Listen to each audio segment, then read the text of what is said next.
اگر آپ ہمارے چینل پر نئے ہیں تو ہمارے چینل کو سبسکرائب کریں، لائک اور کومنٹ ضرور کریں، بیل آئیکن پر ضرور پریس کریں۔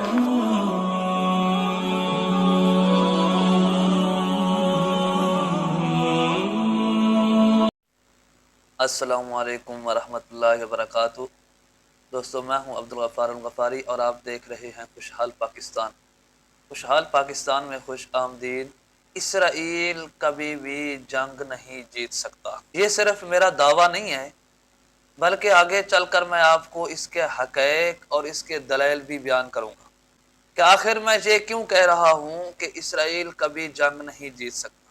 اصل میں وجہ یہ ہے کہ اسرائیل ہو یا امریکہ ہو یا برطانیہ ہو، وہ اصل میں دعوے تو بڑے کر لیتے ہیں، لیکن ان کے پاس اتنی اوقات نہیں ہوتی کہ وہ اپنے دعووں کو پورا کر سکے۔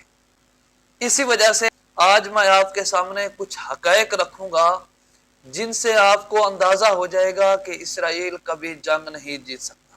آپ اگر اس ہسٹری کو دیکھیں تو امریکہ نے 20 سال افغانستان کے اندر جنگ لڑی، اور جنگ لڑنے کے بعد آخر مجبور ہو کر اپنی شکست کو تسلیم کرتے ہوئے، اپنا بلین ڈالر کا نقصان کرتے ہوئے، انتہائی شرمندہ حالت میں افغانستان سے رخصت ہوا۔ امریکہ نے یہ دعویٰ کیا تھا کہ ہم کچھ منٹوں کے اندر، کچھ گھڑیوں کے اندر افغانستان کو ہرا سکتے ہیں، اس وجہ سے کہ ہمارے پاس اتنی بڑی ٹیکنالوجی ہے کہ ہم دنیا کے اندر کوئی بھی شخص کسی وقت بھی کہیں موجود ہو تو ہم اسے چند لمحوں کے اندر اسے ڈھونڈ لیتے ہیں۔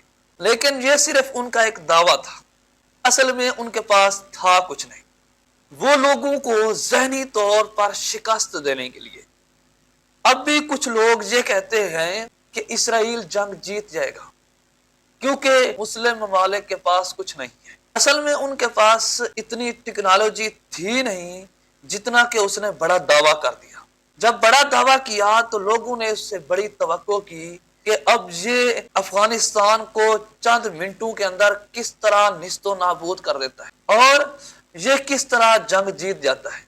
وہ 20 سال تک جنگ لڑتا رہا، آخر کار ہار کر شکست کو تسلیم کرتے ہوئے یہاں سے رخصت ہوا۔ یہ دعویٰ اس نے اس وجہ سے کیا، لوگوں کے ذہنوں کے اندر اس بات کو ڈالے کہ ہم بڑے طاقتور ہیں اور ہمارے پاس دنیا کی سب سے قیمتی ترین ٹیکنالوجی ہے۔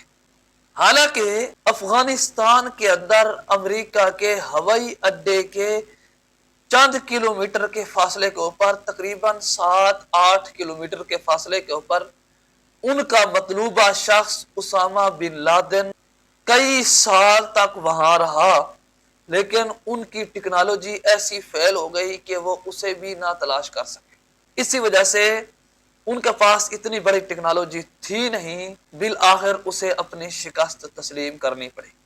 اسی طرح یہ دعوے اسرائیل بھی کر چکا ہے۔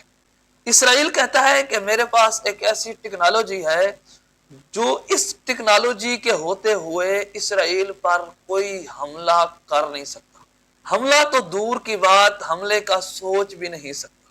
ایسی ٹیکنالوجی ہے، اسرائیل پر داغے گئے میزائلوں کو چند سیکنڈوں کے اندر ناکام کر سکتا ہے۔ اسرائیل کے پاس اتنی پاور ہونے کے باوجود بھی معاہدہ کرنے پر مجبور ہو گیا اور چند ہفتوں کے لیے جنگ کو روکنا پڑا۔ یہ چند ہفتوں کے لیے جو جنگ روکی گئی ہے، یہ بھی یاد رکھیں یہ اسرائیل کی مجبوری تھی، وگرنہ اس میں اور کچھ نہیں تھا۔ انسانی حقوق کا جو لیبل لگایا جاتا ہے، یہ ان لوگوں کو پہلے نظر نہیں آتا تھا۔ فلسطینی لوگ شہید ہوئے، بچے شہید ہوئے، لیکن وہ اس وقت نظر نہیں آتے تھے۔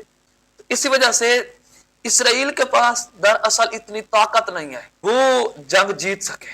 جب ان کے پاس اتنی طاقت نہیں ہے لوگوں کو ذہنی طور پر مغلوب کرنے کے لیے، وہ یہ دعویٰ کرتا ہے کہ میرے پاس اتنی بڑی ٹیکنالوجی ہے، اسی وجہ سے میں جنگ جیت جاؤں گا، میرے پاس اتنی بڑی ٹیکنالوجی ہے، میرے اوپر کوئی حملہ نہیں کر سکتا۔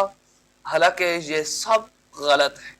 آپ یاد رکھیں کہ جس طرح امریکہ افغانستان سے ہار کر دم دبا کر بھاگ گیا، اسی طرح اسرائیل بھی فلسطین سے دم دما کر بھاگے گا اور پھر دوسرے ممالک کے سامنے ہاتھ جوڑ کر منتیں کرے گا کہ ہمارے جنگ بندی کروائیں اور اس کے اوپر انسانی حقوق کا لیبل لگوائیں۔ یہ حقیقت ہے۔